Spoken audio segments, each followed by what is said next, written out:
پێشمەرگە مرۆڤێکە وەک هەموو مرۆڤەکانی دیکە. ماندوویەتی ماندووی کردووە، برسیەتی ئازاری داوە، توونیەتی تەنگی پێ هەڵچینیوە، شەونەخەونی چاوەکانی خومار کردووە. وەک هەموو مرۆڤێک حەز و ئاواتی هەیە، دڵ و خۆشەویستی هەیە، ترسی هەیە و حەزی لە ژیانە. پێشمەرگە ئەگەر بە سنگی فراوانەوە باوشی بۆ مەرگ ئەکاتەوە، بەمانای بێزاری لە ژیان و حەز لە مردن نییە، بەڵکو بە بەختکردنی ژیانی خۆی و با خۆڕاگریەکانی و تێکۆشانی هەوڵی داوە ژیان نەمرێت. پێشمەرگە مرۆڤێکە ڕۆشنایی مۆمی تەمەنی خۆی لە تاریکی شەو و جەهل و ترس و داگیرکاری و زڵم و کشت و بڕدا هەڵکردووە بۆ ئەوەی هاوزەنجیرەکەی لەبەر ڕووناکی تیشکی مۆمی ئەم ڕێگا لە لاڕێ جیا بکاتەوە و لە چاڵ و چۆڵ نەکەوێت. پێشمەرگە ئەو مرۆڤەیەکە ژیان و لەش و گوزرانی خۆی بەبێ چاوەڕوانی و دەستخۆشانە و پاداش لە کەس کردە پردەبازێک بۆ پەڕینەوەی خەڵکەکەی و دەربازبوونی لە گرفتاربوون بە شەپۆل و لافاوی زریانی دەریای سەرکوت و قەڵاچۆ. پێشمەرگە بەنایەکی بێخانۆ، ڕێگا خۆشکەرێکی بێجادە، شادیهێنەرێکی ژینتاڵ، ئاوێکی تینوو، نانێکی برسی و مۆمێکی چاوپڕ لە فرمێسکە، کوورێکی لاقسەرما بردوو بۆ هەیە بۆ خەڵکەکەی. پێشمەرگە هەناسەیەکە کە تێغی ژیانی هەژاران تیژ ئەکاتەوە، خۆلاپەیەکە کە لالەغاوەی داگیرکەران هەڵدەخەڵیشێنێ، وەرەی هەژاران و خەڵکی بندەستە و وێردی سەرزمانی ئازادی خوازان،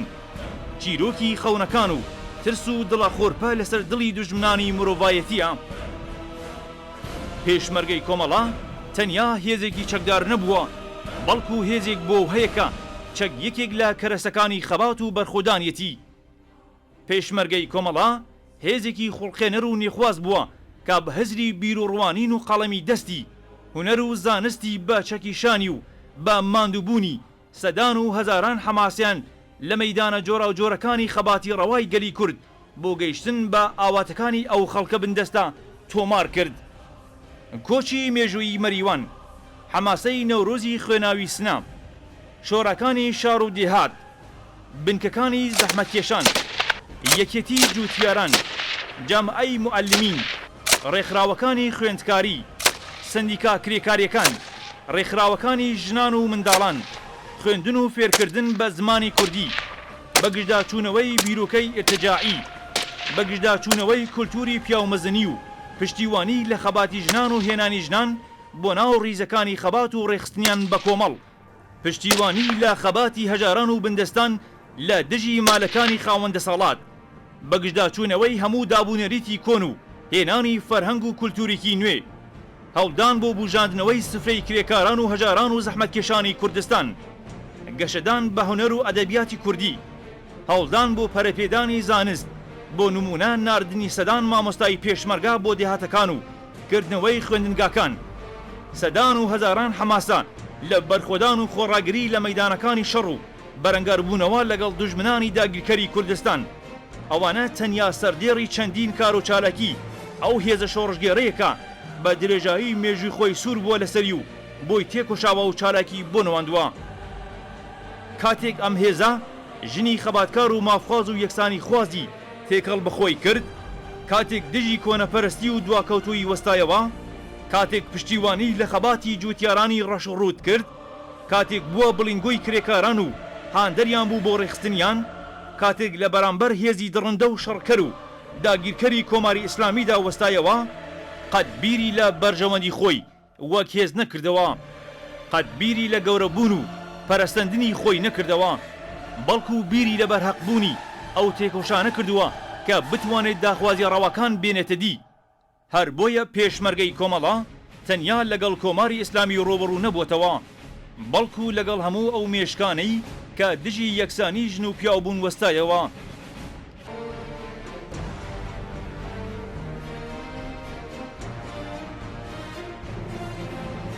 هەموو ئەو کەسانەی نان و پێگە و جێگای خۆیان لە نێو دواکەوتووی کۆمەلگادا ئەدۆزیەوە، هەموو شەمشەمە کوێرەکانی ناو کۆمەلگا کە دەسەڵاتی خۆیان لە تاریکیدا دەدی،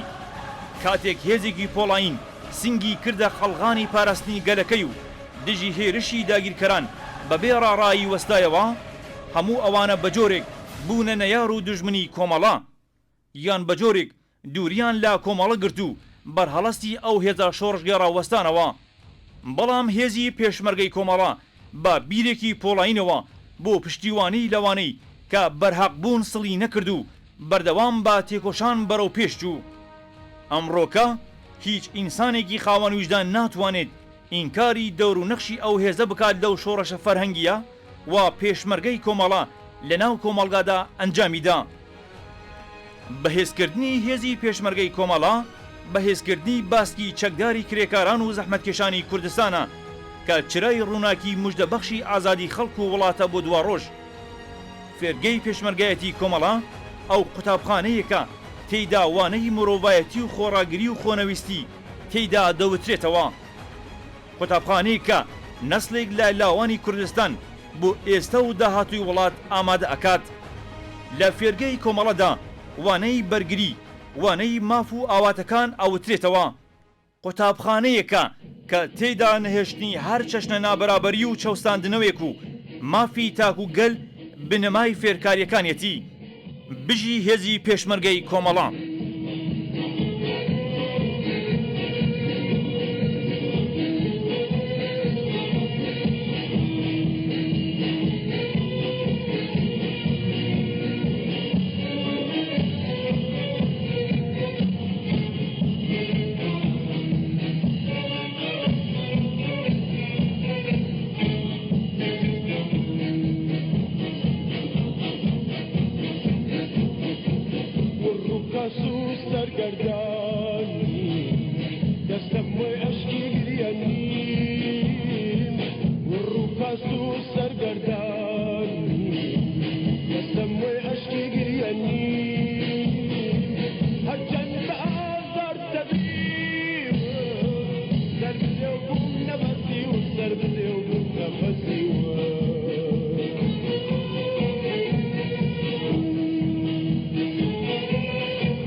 سەرزەوینە بەم کوردستانە ڕەنگینە کابە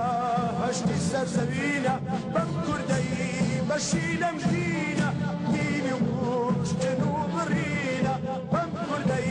بەشی لەم ژینە دینی وشتن و بڕینە دەست لە چەکەم دەست لە چەکەم هەڵ ناگرم یا سەراتاوم یان ئەمن پێشمەرگەی کوردستانم ئامادەی جەنگەی مەیدانم پێشمەرگەی کوردستانم ئامادەی جەنگەی مەیدانم بەسەر و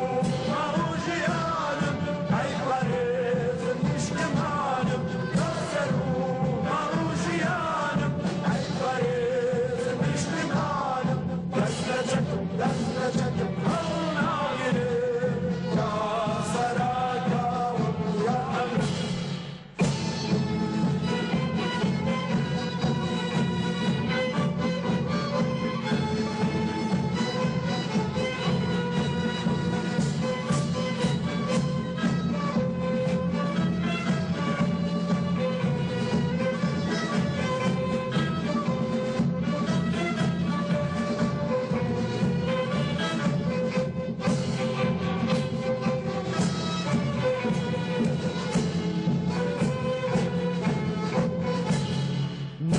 ناماوێژینی ژێردەستی هێڕا لە شوورەی و پەستی ناماوێژینی ژێردەستی هێڕا لە شوورەی و پەستی تا خەق و گەل ڕزگاراکەم سەر ئەدەم نرخی سەرباستی تا خەق و گەل ڕزگاراکەم سەر ئەدەم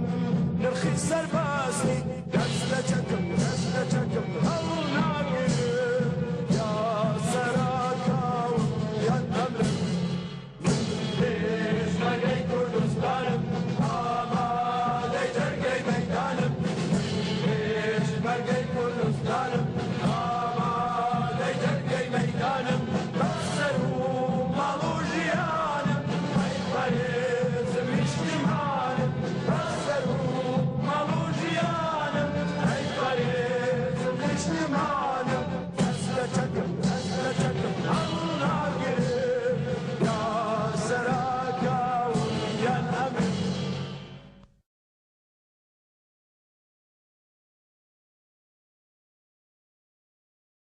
هاوڕیانی دەفتەری سیاسی کمیتەی مەرکەزی کادر و ئەندامان و پێشمەرگەکانی کۆمەڵە زۆر بەخێر بێن بۆ ڕێوڕسمی چەکداری پەلی شەید ئیبراهیم بەکری ناسراو بە ماینبراهیمی قوزلووە. ڕێزی بەنامەکەمان بەم شێوەی خوارەوەیە. سەرەتا مەراسمەکە بە سروودی بانگەواز سروودی ڕسمی کۆمەڵە دەست پێ دەکات و پاشان دەقیقێک بێدەنگی بۆ یادی سەرجەم شەیدانی کۆمەڵە و بزوتنەوەی ڕزگاری خوازانی گەلی کورد ڕادەگرین. دواتر پامی فێرگا لەلایەن بەرپرسی پەلی فێرگا کاکسۆرانی داربەسەر دەخوێنرێتەوە. دواتر پەیامی پەلی شەید ئیبراهیم لەلایەن هاوڕێ سەیران غەفووری دەخوێنرێتەوە. دواتر پەیامی پەلی شەید ئیبراهیم بەکری بازاراوەی کەلهوڕی لەلایەن هاوڕێ مێدی شاولیان دەخوێنرێتەوە. دواتر پەیامی شەهید ئیبراهیم بەکری لەلایەن هاوڕێ مەنسوور باسامی دەخوێنرێتەوە. دواتر کورتە شێعرێک لەلایەن هاوڕێ کەوسەر فەتاحی دەخوێنرێتەوە. پاشان پەیامی پەزیرش لەلایەن هاوڕێ هیوازارە دەخوێنرێتەوە.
ئێستاش دەقیقەی بێدەنگی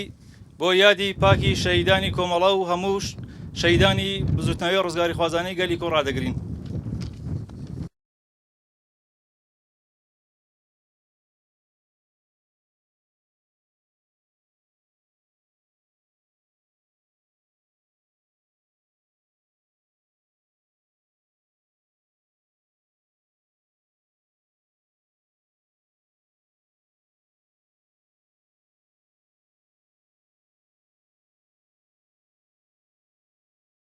کورتێک لە ژیاننامەی شەهید ئیبراهیم بەکری. هاوڕێ ئیبراهیم بەکری ناسراو بە ماینبراهیمی قوزڵوا ساڵی 1333 لە ئاوایی قوزڵوا سەر بە شاری مەهاباد هاتە دنیاوە لە ڕاپەڕینی مێژوویی خەڵکی ئێران لە دژی ڕژیمی پاشایەتی لە ساڵی 57دا هەڵسەڕاوانە بەشداری کرد. دوای شۆڕش ماوەیەک سەبارەت بە ناوەڕۆکی ڕژیمی کۆماری ئیسلامی ئێران پەیوەندی بە تەشکیلاتی کۆمەڵەوە کردو با ڕیزی پێشمەرگەی کۆمەڵە پەیوەست بوو. ڕێکەوتی 26 هەشتی 62 کاتێک چوو بۆ سەردانی بنەماڵەکەی بۆ ئاوای قوزڵوا لە درێژەی شەڕی ناخۆی کوردستان گیانی ئازیزی بەخت دەکات. هاوڕێ ئیبراهیم ئەندامی کۆمەڵە و کەسایەتی خۆشەویستی ناوچەکە بوو. ئێستاکەش کوڕەکەی هاوڕێ شەهید ئیبراهیم بەکری لەم پەلا چەکدار دەبێتەوە. ئێستاش داوات دەکەین لە هاوڕێ سۆران داربەسەر بفەرمێ پەیامی فێرگەدان پێشکەش بکە.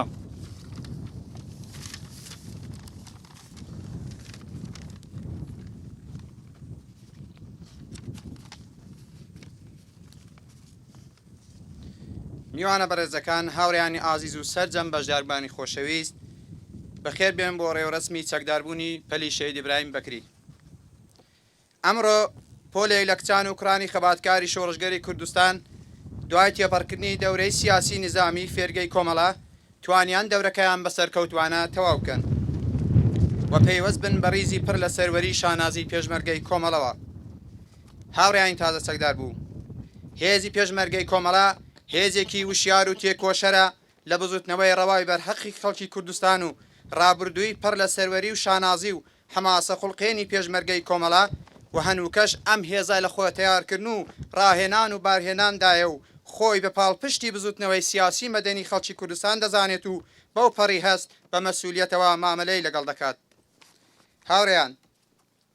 ئێوە لە کاتێک بەڕێزی پڕ لە شانازی هێزی پێشمەرگەی کۆمەڵە پەیوەست دەبن کە کۆماری ئیسلامی وەک یەکێک لە دەڕەنترین و هارترین ڕژیمەکانی ئەم ناوچەیە بەدەستی قەیرانی ڕەوایەتی و مەقبولیەتی سیاسی ئابووری کۆمەڵایەتی دەناڵێت و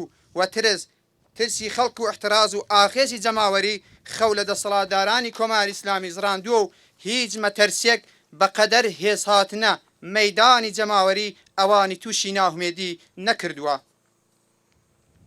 کۆماری ئیسلامی هۆکاری سەرەکی نەداری و هەژاری توشبوون بە مادە هۆشبەرەکان، لەشفرۆشی و بێکاری، هەڵاواردنی زوڵم و نەعەداڵەتی لە کۆمەلگای ئێران بەگشتی و کوردستان بە تایبەتی. بنەمای داخراوی فکری ئیدۆلۆژی ڕژیمی کۆماری ئیسلامی ڕێگە بە هیچ چەشنە ئاڵوگۆڕ و بیر و جیاواز و چاکسازێک نادات و تەنیا ڕێگای ڕزگاری خەڵکی ئێران لە هەموو نەهامەتی گەلێک ئەم ڕژیمە خوڵقاندوێتی لە گۆڕنانی خودی ڕژیمی کۆماری ئیسلامیە.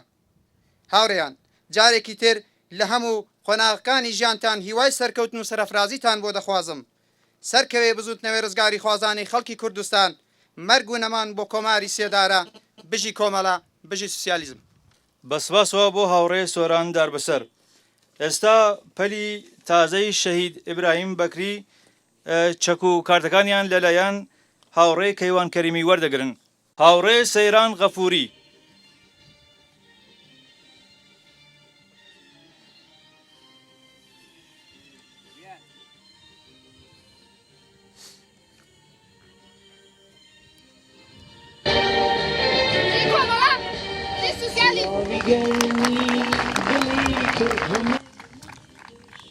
هاوڕێی نگار خسرەوی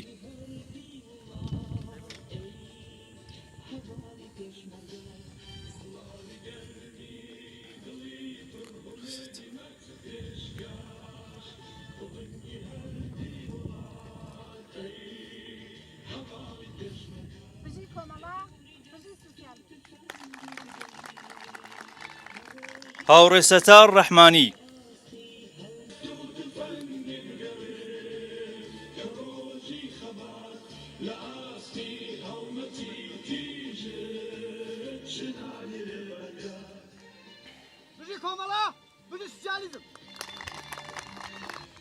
هاوڕێ وەلی ڕەسووڵی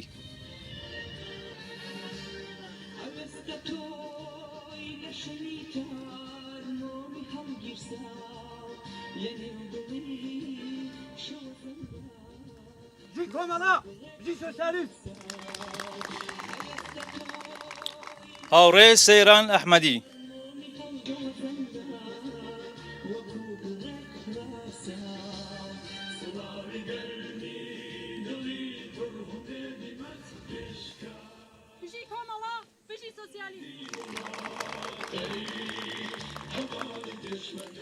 هاوڕێ کەوسەر فەتاحی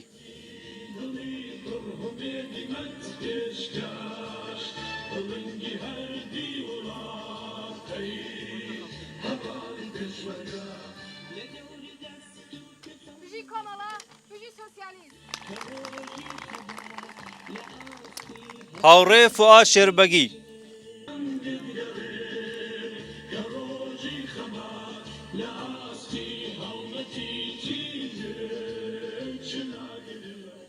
بژی کۆمەڵە بژی سۆسیالیسم هاوڕێ مەنسوور باسامی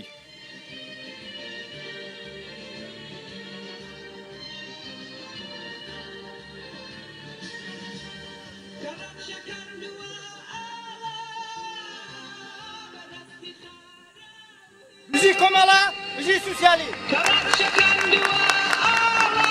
هاوڕێ بەهمەن قادرنژاد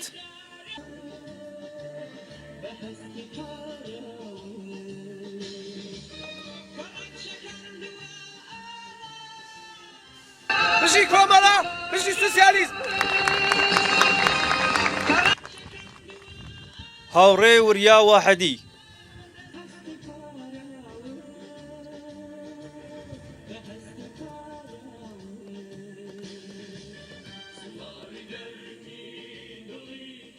بژی کۆمەڵە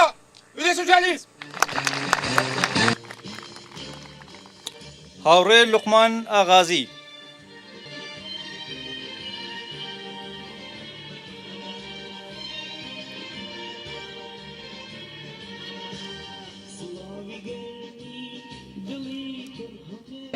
بژی کۆمەڵە بژی سۆسیالیسم هاوڕێمێدی شاولیان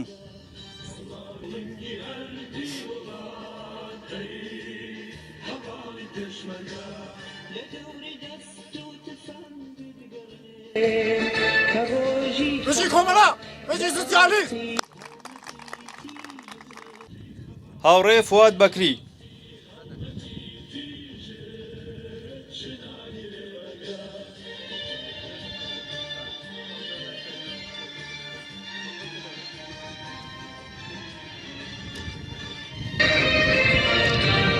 بژی کۆمەڵە بژی سۆسیالیسم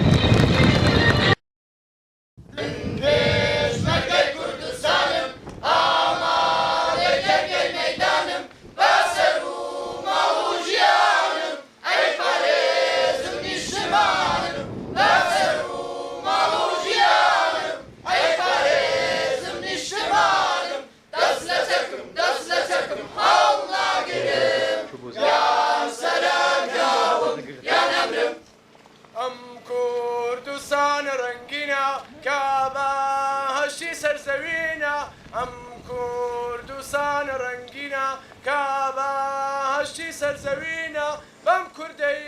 بەشی لەم ژینە دیل و کوشتن و بڕینە بەم کوردەی بەشی لەم ژینە دیل و کوشتن بڕینە دەست لە چەکم هەڵا گرم یان سەراکاوم یان ئەمرم من پێشمەرگەی کوردستانم ئامادەی جەرگەی مەیدانم من پێشمەرگەی کوردستانم ئامادەی جەرگەی مەیدانم بەسەر و ماڵ و ژیانم ئەی پارێزم نیشتمانم بەسەر و ماڵ و ژیانم ئەی پارێزم نیشتمانم دەست لە چەکم هەڵ ناگرم یان سەراکاوم یان ئەمرم ناماوەی ژینی ژێردەستی هێرا لە شوورەی و پەستی ناماوەی ژینی ژێردەستی هێرا لە شوورەی و پەستی داخەک و گەڕزگاراکەم سەر ئەدەم نرخی سەرباستی داخەک و گەڕزگاراکەم سەر ئەدەم نرخی سەرباستی دەست لە چەکم هەڵ ناگرم یان سەراکاوم یان ئەمرم من پێشمەرگەی کوردستانم ئامادەی جەرگەی مەیدانم من پێشمەرگەی کوردستانم ئامادەی جەرگەی مەیدانم بەسەر و ماڵ و ژیانم ئەی پارێزم نیشتمانم بەسەر و ماڵ و ژیانم ئەی پارێزم نیشتمانم دەست لە چەکم هەڵ ناگرم یان سەراکاوم یان ئەمرم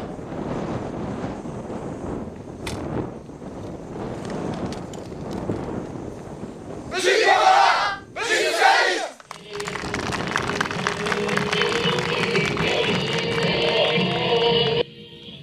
ئێستاش پەیامی پەلی شەید ئیبراهیم بەکری لەلایەن هاوڕێسەران غەفوری دەخوێنرێتەوە تکایە فەرموو سڵاو و ڕێز پەیامی پەلی شەهید ئیبراهیم بەکری هاوڕێیان یازیز و خۆشەویستی کۆمەڵە بەخێر هاتنتان دەکەین بۆ بەشداری لە ڕێوڕسمی چەکداربوونی پۆلێک لە کسان و کوڕانی بەهەست و نیشتمان پەروەری کوردستان بە ناوی پەلی شەهید ئیبراهیم بەکری ناسراو بە مامبرایمی قۆزلوێ ئێمە لاوانی کوردستان بەهەستکردن بەو بەرپرسیاریەتێ مێژوویە کە بە ئەرکی سەرشانی خۆمانی دەزانین بۆ داکۆکیکردن لە خەڵکی زوڵم لێکراوی کوردستان بۆ بەدەستهێنانی ئازادی بۆ پاراستنی مافی نەتەوەکەمان بۆ بەدەستهێنانی مافی ژنان کرێکاران و هەژاران ڕیزەکانی خۆمان واتە کۆمەڵەمان هەڵبژاردووە چونکە بەدیهاتنی ئاوات و ئامانجی خەڵکی کوردستان لە سیاسەت و بیر و بۆچوونەکانی کۆمەڵەدا دەبینینەوە ئەمڕۆ ئێمە چەکی پڕ لە شانازی پێشمەرگایەتی کۆمەڵە لەشان دەکەین و بەڕسمی بە ڕیزەکانی کۆمەڵە پەیوەست ئەبین و بەڵێن دەدەین لێهاتوویی و وەفاداری خۆمان هەتا گەیشتن بە ئامانجە پیرۆزەکانی کۆمەڵە نیشان بدەین و بۆ دامەزراندنی عەداڵەتی کۆمەڵایەتی و لابردنی هەر جۆرە سیستەمێک لە کوردستان خەبات بکەین ئێمە لە فێرگا گەلێک وانە و ئەزمموی بە نرخ فێر بووین کە دەبێت بۆ کۆمەڵە فیداکار و خۆنەویست بین و تێکڵاوی خەم و مەینەتی خەڵکی هەژار بین لێرەدا بە پێویستمانزانی سپاس و پێزانینی خۆمان ئاراستەی بەرپرسانی فێرگە بکەین کە لەم ماوەیەدا لەبارهێنان و پەروەردەکردنی ئێمەدا زۆر ماندوو بوون و زەحمەتیان کێشا بڕوو خێر ڕژیمی کۆنەپەرستی کۆماری ئیسلامی سەرکەوێ بزوتنەوەی ڕزگاری خوازانەی گەلی کورد بژی کۆمەڵە بژی سوسیالیزم بەسپاسەوە بۆ هاوڕێسەیران غەفوری ئێستاش پەیامی پەلی شەید ئیبراهیم بەکری بە زاراوەی کەلهوڕی لەلایەن هاوڕێ مێدی شاولیان پێشکەشان دەکرێت سلام هاوڕێیان ئێمە خێرێک لە دڵوەخەوانە پیشمەرگایەتی کۆملال وەرجە گیشتێ تەبریک لە هاوڕێیان گروی شەید ئیبراهیمە بەکری مستار و ناومام ئیبراهیم قوزلو لە گروی پیشمەرگەیە کۆملا و ڕێوڕەس مەناو گرو کۆملات برایل و خۆشکێلە کرمانشانی و ئیلامی و کوردستانە سەرەفرازم فرەتر گیلانە قەربیە لە ئیلە کەلۆر ئێمە ئەمڕۆ دەورەی نظامی و سیاسی لە حزب کۆمەڵە و سەرفرازی و ئەتمام ڕسانیمە و ئامادەی من و تەمامە وجودمان لە نەزەر سیاسی و نظامی لە حەق خۆمان دەفا بکەی من ئیلە کەلۆر مە لە ئیوە توام جور ئێمە فکر بکەین تاکەی تەحمل و تەماشای زڵم و زور و نەعەداڵەتی و تەبعیض لە ناو جمهوری ئیسلامی بیمن و شاهد و تالان بردن منابع زیرزمینی ولاتمان بیمن و لاورتن قردق زوان دالگیمان بیمن فراتر معتاد کردن و مواد مخدر برایل و خوشگیل ما بیمن کرماشانیل و ایلامیل و فراتر دو سیل گلان غربی لچوارتیره ایل خالی لهر دین و مذهبی هین بان و ناو حزب کوملا چون حزب کوملا تنیا حزبیگا کره و روش درست و زندگی روشنتر و فرهنگ پیشرفته‌تر و توانایی برآورده کردن تک تک آرزویلتان داره. لاخرو لمسئولین آموزشگاه تشکر کردیم و خاطر درسوزی که و تمام وجودیان را خاطر آزادی کردستان لزندگی خویان ماینن. بارتر آرزوی سرافرازی را تندیریم. زنده بود کوملا، زنده بود سوسیالیسم. ویران بود رژیم جمهوری اسلامی ایران. ویران بود رژیم جمهوری اسلامی ایران.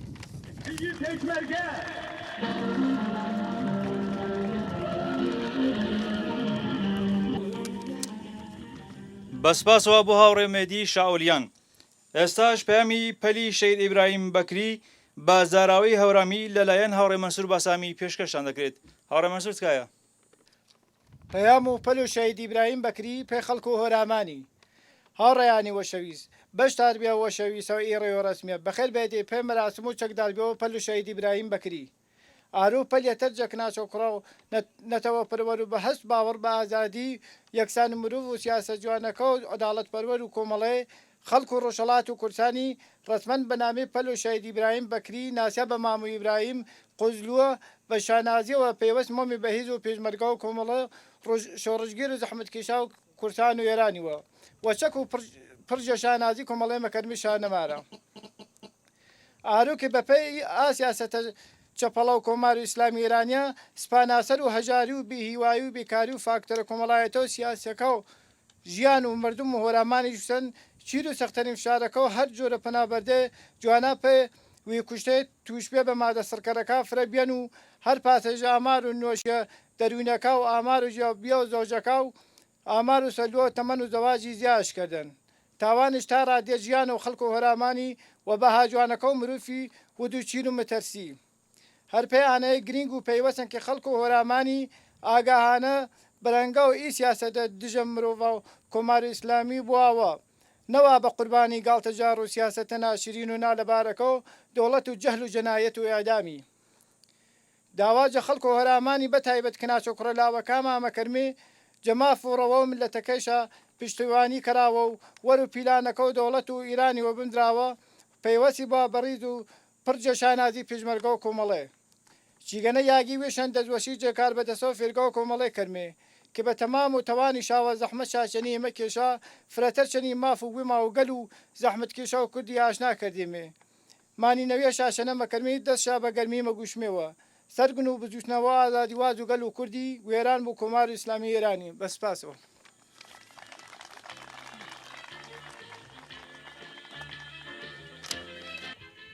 زۆر سپاس بۆ هاوڕێ مەنسوور باسامی. ئێستاش کورتەشێرێک لەلایەن هاوڕێ کەوسەر فەتاحی ئامادە کراوە دێت پێشکەشتان دەکا. هاوڕێ کەوسەر تکایە. هاوڕێیان و کاتتان باش منیش لەلایەن خۆم و سەرجەم هاوڕێیانی تازە چەکداربووی پەلی شەید ئیبراهیم بەکری ناسراو بە مامبراهیم بەخێرهاتنی هەموو لایەکتان دەکەم و خۆشحاڵم کە بە چەکی پڕ لە شانازی کۆمەڵەوە هاتوومە خزمەتتان و بەرامبەر بەیەوە قسە دەکەم و پەیوەست بووم بە ڕیزەکانی پڕ لە شانازی کۆمەڵەوە حەزم دەکرد خەڵکی ئەم کۆڵانە نەبام حەزم دەکرد خەڵکی ئەم کۆڵانە نەبام ڕقم لە دراوسێ هەژارەکەمە لە پێڵاوی دراوی مناڵێک شەرمم دەڕژێ و شار لە چاومدا دەخنکێ لە کتێبخانەکانی دەترسم کاتێ دیکتاتۆر وشەیەک شەڕ وشەیەک ئایدیۆلۆژی وشەیەکە و بە هەزار جڵ دەینووسنەوە حەزم دەکرد خەڵکی ئەم کۆڵانە نەبام لە تێگەیشتنی ئەم سەردەمە بێزار زار زارم پڕەلەقین کاتێ ئەو مەرگ ماچ دەکا و ترس بە سرودی سەرکەوتن دەفرۆشێ تۆ لێوی یار ماچ دەکەی و ژیانت بە ترس دەفرۆشی حەزم دەکرد خەڵکی ئەم کۆڵانە نەبام لە سەردەمی من لە وڵاتی من لە کۆڵانی من خاک سوورە ئازادی سوورە و دار لە دارستانیشدا سوورە لێرە مەیخانە مەیدانی سێدارەیە و ئێواران لە باتی شەراب خوێن دەبەخشنەوە لێرە مەرگ عادەتمانە سێدارە عادەتمانە و بێدەنگی عادەتمانە حەزم دەکرد خەڵکی ئەم کۆڵانە نەبا بەسپاسەوە بە هەمولێک زۆر سپاس بۆ هاوڕێ کەوسەر فەتاحی ئێستاش پەیامی پەزیرشی کۆمەڵا لەلایەن هاوڕێ هیوازارە پێشکەشتان دەکرێت هاوڕێ هیوا تکایە پەیامی پەزیرشی کۆمەڵا ئێمە کۆمەڵێک لە لاوانی کوردستان خوازیاری پێشمەرگایەتی لە بەشی پەزیرشی کۆمەڵا هاتووین و پەیمان نوێ ئەەکەینەوە ڕێبوارێکی بە ئامەگ و وەفاداری هاوڕیانی گیانبەخ کردوو بین و بەدیهێنانی ئاواتەکانی خەڵکی کوردستان تێکۆشین و ڕێزەکانی کۆمەڵە وەک بەدیهێنانی ئامانجەکانمان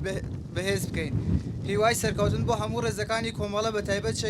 پەلی شەهید ئیبراهیمی بەکری دەخوازین نە بۆ جمهوری ئیسلامی بەڵێ بۆ کوردستانی ئازاد و ئاوادان بژی کۆمەڵە بژی سوسیالیزم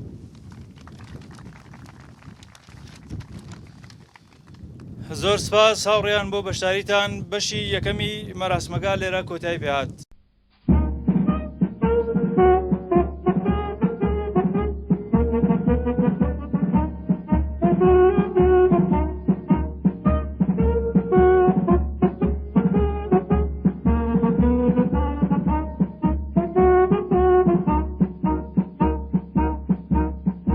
ڕاوی گەرمی دڵی پڕهمێدی مەرد پێشکار فڵنگی هەردی وڵاتەی هەڤاڵی پێشمەرگا ڕاوی گەرمی دڵی پڕهمێدی مەرد پێشکار فڵنگی هەردی وڵاتەی هەڤاڵی پێشمەرگا ڕاوی گەرمی دڵی پڕهمێدی مەرد پێشکار فڵنگی هەردی وڵاتەی هەڤاڵی پێشمەرگا لە دەوری داست و تفەنگت گەڕێم کە ڕۆژی خەبات لە ئاستی هەڵمەتی تیژێت چ ناگرێ بەرگا لە دەوری داست و تفەنگت گەڕێم کە ڕۆژی خەبات لە ئاستی هەڵمەتی تیژێت چ ناگرێ بەرگا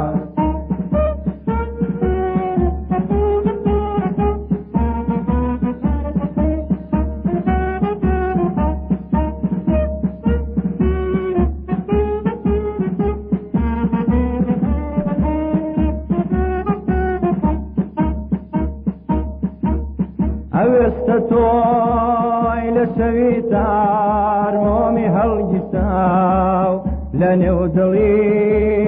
شەوە زەنگا وەکو گڕێک ڕاستە ئەوێستە تۆی لە شەوی تارمۆمی هەڵگیرتاو لە نێو دڵی شەوە زەنگا وەکو گڕێک ڕاستە سڵاوی گەرمی دڵی پڕهمێدی مەرد پێشکار فڵنگی هەردی وڵاتەی هەڤاڵی پێشمەرگا سڵاوی گەرمی دڵی پڕهمێدی مەرد پێشکار فڵنگی هەردی وڵاتەی هەڤاڵی پێشمەرگا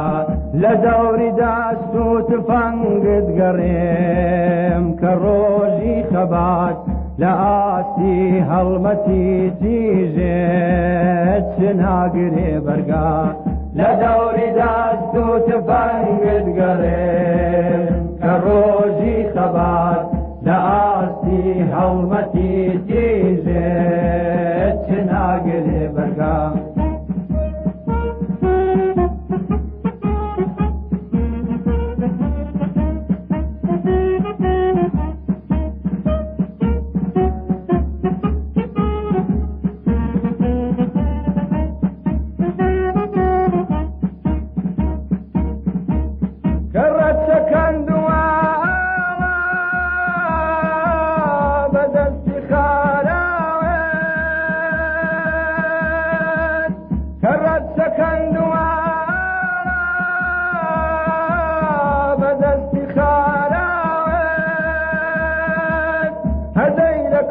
بوو بواران بەهەستی پاراوێت بەهەستی پاراوێت تەواوی گەرمی دڵی پڕهمێنی مەت پێشکات کۆڵەنگی هەردی وڵاتەی هەڤاڵی پێشمەرگا تەواوی گەرمی دڵی پڕهمێنی مەت پێشکات کۆڵەنگی هەردی وڵاتەی هەڤاڵی پێشمەرگا لە دەوری دەست و تفەنگت گەڕێم کە ڕۆژی خەبات لە ئاستی هەڵمەتی دیژێت چناگرێ بەرگا لە دەوری دەست و تفەنگت گەڕێم کە ڕۆژی خەبات لە ئاستی هەڵمەتی دیژێت چناگرێ بەرگا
هەواڵی پێشمەرگا